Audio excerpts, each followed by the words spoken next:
예전에 유명한 지휘자 스토코스키라고 하는 분이 계십니다. 그분이 필라델피아 오케스트라를 지휘할 때의 실화였습니다. 하루는 베토벤 서곡을 연주하게 됐는데 그 연주는 트럼펫 하나가 이 무대가 아닌 저 청중석 2층에 맨 뒤에 있다가 지휘자의 사인에 의해서 솔로를 하도록 그렇게 되어 있었습니다. 드디어 이제 지휘자가 등단을 해서 음악을 연주합니다. 관연하게 우렁찬 음악이 울려 퍼지기 시작하면서 이제 점점점 연주가 절정에 이르렀을 때입니다. 이제 때가 돼서 지휘자는 관중석 쪽을 돌아서서 2층 맨 뒤에 있는 트럼펫 연주자가 있는 쪽을 향해서 지휘봉을 날리면서 사인을 했습니다. 근데 이상하게 아무 소리가 들리질 않습니다. 그리고 연주자가 보이지도 않습니다. 그러니 지휘자는 얼마나 당황했겠습니까? 관중들도 모두 뒤를 돌아보면서 웅성웅성거립니다. 결국 그 연주회는 실패작이 되고 말았습니다. 알고 보니 그 원인은 이랬습니다. 수위가 저 2층 뒷문에서 지켜 서 있었습니다. 근데 어떤 사람이 갑자기 트럼펫을 들고 관중석에서 일어서더니 나팔을 불려고 하는 것입니다. 그래서 수위는 깜짝 놀라서 엉겹결에 달려가서 그 트럼펫을 빼앗고 그 사람의 팔을 비틀고 밖으로 끌어내버렸습니다. 물론 그 사람은 펄펄 뛰면서 자기가 지휘자에 맞춰서 나팔을 불어야 된다라고 이야기를 했지만 막무가내입니다. 서로 옥신각신하는 사이에 때를 놓치고 말아버린 겁니다.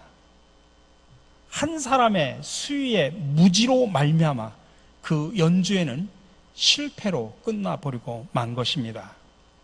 이렇게 한 사람의 중요성을 우리에게 일깨워주는 그런 사건이었습니다. 오늘 우리가 읽은 로마서 본문은 한 사람으로 인한 죄와 또 다른 한 사람으로 인한 죄의 용서에 대해서 우리에게 가르쳐주고 있습니다. 첫 번째로 나 중심의 한 사람과 죽음의 세계를 살펴봅시다. 오늘 본문은 예수님의 고난은 인간의 죄와 관련이 있음을 우리에게 보여주고 있습니다. 그리고 그 죄는 한 사람으로 인한 것임을 밝혀주고 있습니다. 특별히 오늘 이 본문은 우리 기독교 교리 가운데 원죄라고 하는 것에 대한 원죄 교리를 우리에게 가르쳐주는 또 본문이기도 합니다. 12절의 말씀입니다. 그러므로 한 사람을 통하여 죄가 세상에 들어오고 또 그 죄를 통하여 죽음이 들어온 것 같이 모든 사람이 죄를 지었으므로 죽음이 모든 사람에게 이르게 되었습니다. 원죄를 이야기하고 있죠. 창세기에 보면 인간이 선악을 알고자 하는 것이 죄의 본래 모습이라고 설명하고 있습니다. 선악을 안다고 하는 것은 다름 아닌 내가 하나님과 같이 되겠다고 하는 인간의 욕심입니다. 그것은 바로 모든 사물과 사실의 중심에 인간이 서겠다고 하는 그런 시도입니다. 무엇보다도 나 자신이 모든 것의 중심이 되겠다고 하는 그런 시도입니다. 인간 중심, 그것도 다름 아닌 나 개인 중심, 바로 그겁니다. 결국 이러한 나 중심으로 인하여 인간 세계에는 죄가 들어왔고 그 결과로 죽음을 맛보게 되었습니다. 이렇게 죽음에는 결국 이기주의에 의한 결과였습니다. 예수님의 죽음의 원인은 바로 인간이 하나님과 이웃을 배제하고 자기 혼자서 스스로 서고자 하는 시도와 욕심 때문이었지 않습니까? 예수님을 죽음으로 몰고 간 것이 무엇입니까? 당시 사람들의 죄, 이기주의였습니다. 당시에 바리새파 사람들과 사두개파 또 서기관 사람들은 예수님의 가르침에 놀라워했습니다. 그리고 그 가르침에 하나도 틀림이 없다는 사실을 누구보다도 더 잘 알고 있었습니다.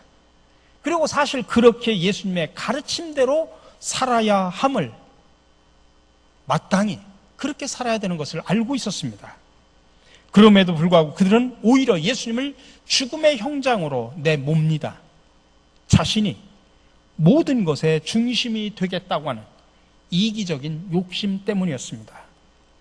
결국 빌라도는 예수님에게서 아무런 죄가 없음을 발견할 수밖에 없었습니다. 그럼에도 불구하고 빌라도는 예수님에게 유죄를 선고합니다. 십자가형을 선고하죠. 그것은 자신의 위치를 지키겠다고 하는 이기적인 욕심 때문이었습니다. 예수님의 기적과 가르침에 놀라서 그렇게 열광하던 예수님을 따랐던 당시의 수많은 군중들, 그들은 예수님이 예루살렘에 입성할 때 호산나 호산나 하면서 찬양을 했지만 나중에는 저주의 입술로 바뀌어버립니다. 예수님을 십자가에 못 박게 만듭니다. 군중들도 자신의 이익 앞에 눈이 어두워진 것입니다.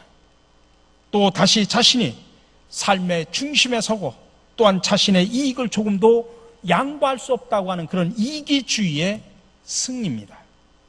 결국 예수님을 십자가에 못 박게 만든 것은 우리 모두의 이기심, 자기만이 모든 것의 중심이 되어야 한다고 하는 이 이기주의의 죄입니다. 그러므로 우리는 근본적인 죄, 자기만이 삶의 중심이라고 생각하는 이런 이기적인 죄를 회개해야 됩니다. 오늘 이 시대 우리나라가 당면하고 있는 정치, 경제, 사회, 문화의 모든 위기의 원인은 바닥으로 밑바닥으로 가보면 크게 두 가지라고 볼 수가 있습니다. 하나는 민족 분단의 아픔 때문입니다. 세계 유일한 민족 국가, 민족 분단의 국가, 이로 인해서 우리 내부적으로는 얼마나 많은 갈등으로 인해서 에너지를 소비하고 있습니까? 이념의 갈등, 정치의 갈등, 이 모든 갈등의 원인이 분단 때문입니다. 또한 전쟁 연습으로 인한 군비 경장으로 인해서 막대한 경제적인 손실을 얻고 있습니다. 또 하나는 1980년대 이후로 세계 경제를 주름잡고 있는 신자유주의 경제 체제의 문제입니다. 다시 말하면 시스템의 문제입니다. 오직 이윤과 부의 축척을 최고의 가치로 생각하는 시스템. 다시 말하면 그 부를 만들기 위해서 무제한적이고 무차별적인 경쟁을 추구하는 현 시스템의 문제입니다. 이런 현 시스템은 이기주의의 결정판이라고 봐도 과언은 아닙니다. 강한 자를 중심으로 이 세계를 재편해 보자고 하는 것이 바로 현 시스템입니다. 그래서 미국을 중심으로 중국을 중심으로 한 그런 시스템. 세계 경제가 이처럼 위기를 겪게 된 것은 현재 경제 체제의 필연적인 결과입니다. 근데 사실 이 위기를 몰고 있는 이 두 가지 요인의 더 깊숙한 곳으로 들어가 보면 죄의 근본적인 모습인 이기주의, 나 중심의 세계관이 거기에 자리 잡고 있습니다. 그 죄가 거기에 또아리를 틀고 있습니다. 나만 살겠다, 내가 제일 잘 살아야 되겠다고 하는 그 생각의 죄가 그 중심에 서 있습니다. 근데 성경에 보면 이런 한 사람의 자기 중심적인 생각이 가져온 그런 파괴적인 결과에 대해서 무수한 증언들이 있습니다. 이스라엘 백성들이 가나안 땅을 정복하면서 난공불락이라고 하는 여리고성을 그들은 무사히 정복을 했습니다. 근데 그 다음번에 그보다도 훨씬 작은 두 번째 아이성을 공격하는 데는 실패를 합니다. 이유를 알아보니까 아간이라고 하는 한 사람의 이기적인 그런 전쟁에 얻은 모든 전리품을 몰래 숨긴 아간의 이기적인 한 사람의 죄 때문이었습니다. 다리스스를 향하여 항해를 하던 배가 풍랑을 만난 것은 요나라고 하는 한 사람의 편협한 민족주의적인 사고 때문이었습니다. 하나님께서 저 아시리아에 가서 무고한 백성들에게 회개를 촉구하고 구원의 복음을 선포하라겠지만은 요나의 머릿속에는 아니, 하나님은 우리 민족의 하나님이지 어떻게 우리의 철천지 원수인 저들을 사랑하고 구원할 수 있을까? 그런 철저한 민족주의적인 이기적인 사고 때문에 그는 도망가다가 풍랑을 만났고 그로 인해서 모든 사람들이 위기에 빠지게 됐던 것입니다. 한 사람이 얼마나 무서운 존재입니까? 그렇다면 여러분, 오늘 나는 어떤 사람으로 지금까지 살아오셨습니까? 나는 진정 하나님을 믿는 사람이라고 이야기하지만 정말 이 같은 자기 중심적인 죄로부터 나는 자유롭습니까? 혹시 나 한 사람 때문에 우리 가정에 어려움을 겪는 것은 아닌가요? 나 한 사람의 자기 중심적인 죄 때문에 우리 교회 공동체가 정말 고통을 겪고 있는 것은 아닐까요? 이 한 사람이 얼마나 무서운 존재입니까? 2000년 전 예수님이 나 중심의 세계관의 죄로 인해서 고난을 받고 죽임을 당하셨듯이 오늘도 나의 이기주의가 이웃들로 하여금 고난을 받게 하고 그들을 죽음으로 몰아가고 있지는 않은지, 오늘 본문은 한 사람으로 인하여 죄가 세상에 들어왔음을 우리에게 보여주고 있습니다.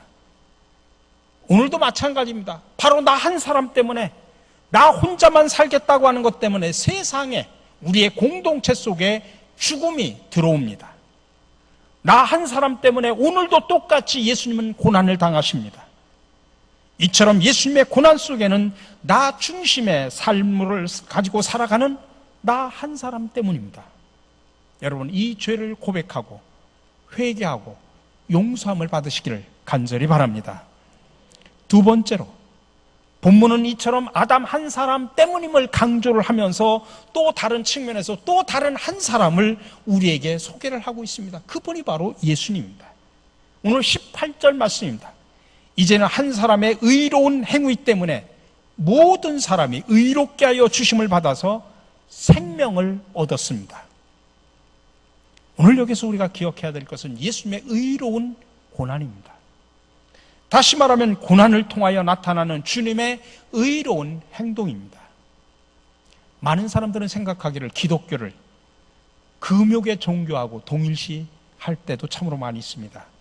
예수님의 고난과 죽음을 지나치게 강조하다가 금욕주의적인 성격을 믿음과 동일시해 왔기 때문입니다. 그래서 좋은 믿음을 갖고 있다고 하는 것은 얼마나 금욕적인 생활을 잘 하느냐와 연관시켜서 판단을 했던 것입니다. 한국 교회의 그런 금욕적인 모습이 바로 여기에서부터 시작이 되었던 것입니다. 그러나 여러분, 기독교의 믿음이라고 하는 것은 결코 그런 것이 아닙니다. 예수님의 순환과 죽음이 대표하는 것은 정의로운 행동입니다. 올바른 삶입니다. 그러면 고난과 의로운 삶과 연관해서 오늘 예수님께서 가르쳐 주시는 교훈의 내용이 뭘까? 그건 이겁니다. 우리가 살고 있는 이 세상은 악이 난무하는 세상, 죄악으로 덮여 있기 때문에 올바르게 사는 길은 가시밭길이 될 수밖에 없다고 하는 것입니다. 선한 일을 하고자 하면 박해를 받을 수밖에 없다고 하는 것입니다. 그러므로 올바르게 살려고 하면 고난과 죽음은 어쩔 수 없이 갈 수밖에 없는 길입니다.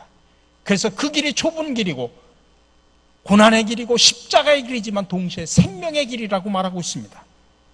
그리고 예수님은 더 나아가서 올바르게 살려고 할 때 받는 그 박해와 고난을 두려워하지 말고 오히려 고난받을 때 기뻐하라고 말씀하고 있습니다. 그러므로 우리가 기억해야 되는 것은 바로 이러한 예수님의 의로운 행위입니다.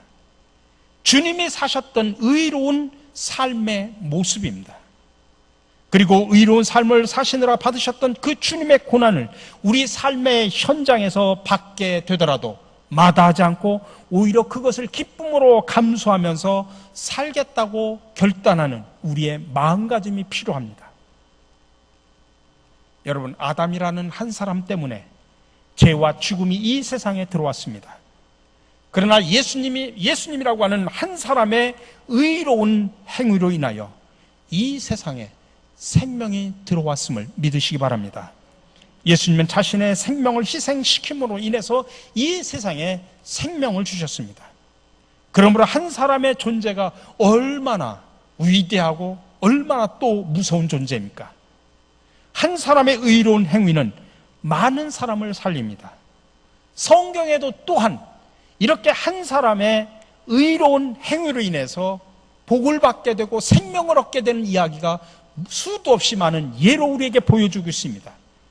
아브라함의 의로운 행위로 인하여 이스라엘 민족은 하나님의 선택을 받는 축복을 받게 됩니다. 모세 한 사람의 의로운 삶으로 인하여 이스라엘 백성은 오랜 세월 동안 노예 생활을 마치고 자유와 평등의 사회를 향한 발걸음을 내디딜 수가 있었습니다. 스데반이라고 하는 한 사람의 의로운 삶으로 인하여 바울이 회개하고 전 세계에 아름다운 소식 복음을 전해져 놀라운 생명의 길을 열어놓게 되었던 것입니다. 이렇게 한 사람의 의로운 행위는 놀라운 생명의 길을 열게 된다는 사실을 기억하시기 바랍니다. 바울은 그래서 오늘 본문 말씀을 통해서 이렇게 아담과 예수님을 서로 비교하고 대조하면서 한 사람의 행위가 얼마나 중요한 것인가를 우리에게 역설하고 있습니다. 우리 사랑하는 성도 여러분, 오늘 우리는 한 사람의 행위를 기억해야 됩니다. 특별히 예수님의 의로운 행위를 기억하고 여러분 성찰하시기 바랍니다. 그러므로 이제 우리 앞에는 두 갈래길이 놓여 있습니다.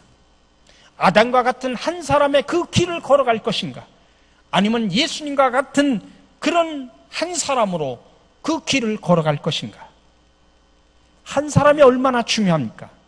한 사람 때문에 이 세계에는 죄와 죽음이 들어왔습니다. 그러나 한 사람 때문에 이 세상에 생명이 들어왔습니다. 그러면 여러분들은 어떠한 한 사람으로 살아가기를 원하십니까? 오늘 우리가 살아가는 삶의 현장은 힘들고 어렵고 위기와 고난을 생각하지 않을 수 없습니다. 너무나 척박한 삶의 현장 속에서 수많은 사람들이 힘들어하고 아파하고 고통스러워합니다. 이런 위기가 깊어가면 갈수록 우리는 한 사람의 존재가 더욱더 그리워집니다. 예수님과 같은 한 사람이 정말 그리운 시대입니다. 누가 그 한 사람이겠습니까? 오늘 이 위기와 어려움을 이기기 위해서는 자신을 희생하는 예수님과 같은 한 사람이 필요합니다. 한국의 정치계가 예수님과 같은 그 한 사람 때문에 생명을 회복하기를 간절히 소망합니다. 한국의 경제가, 아니 세계 경제가 예수님과 같은 그 한 사람 때문에 모두에게 생명을 줄 수 있는 그런 시스템으로 변화되기를 간절히 소망합니다. 우리의 가정이, 우리의 교회가, 우리 사회가 바로 한 사람 때문에 생명이 있는 곳이 되기를 우리는 간절히 기도합시다. 근데 그 한 사람이 누구여야 되겠습니까? 바로 나입니다. 바로 우리입니다. 우리 각자가 예수님과 같은 한 사람으로 살아가야 됩니다. 바로 나 한 사람 때문에 우리 가정에 생명이 넘쳐나게 합시다. 나 한 사람 때문에 우리 교회 공동체가 생명과 신앙이 넘쳐나는 아름다운 공동체가 되도록 만들어 갑시다. 오늘 나 한 사람 때문에 우리 가정과 교회가, 또 이 사회가 죄와 죽음이 지배하는 곳이 되어서야 되겠습니까? 문제는 나 한 사람에게 달려 있습니다. 오늘 마지막으로 19절의 말씀을 여러분들에게 읽어드리고 말씀을 마치겠습니다. 한 사람이 순종하지 아니함으로 많은 사람이 죄인 된 것 같이 한 사람이 순종하심으로 많은 사람이 의인이 되리라. 함께 기도하겠습니다. 사랑해 주님, 아담이라는 한 사람 때문에 죄와 죽음이 이 세상에 들어왔습니다. 그리고 바로 나 때문에 가정과 교회 그리고 이 세상이 병들어가고 있습니다. 이기적인 삶을 살았던 우리의 잘못을 이 시간 회개하오니 용서하여 주시옵소서. 이제 예수님이라는 한 사람의 의로운 행위 때문에 이 세상에 생명이 들어왔습니다. 오늘 우리도 예수님과 같이 생명을 살리는 한 사람으로 살아가도록 인도하여 주시옵소서. 우리를 살려 새 생명을 주신 예수 그리스도 이름으로 기도드립니다. 아멘.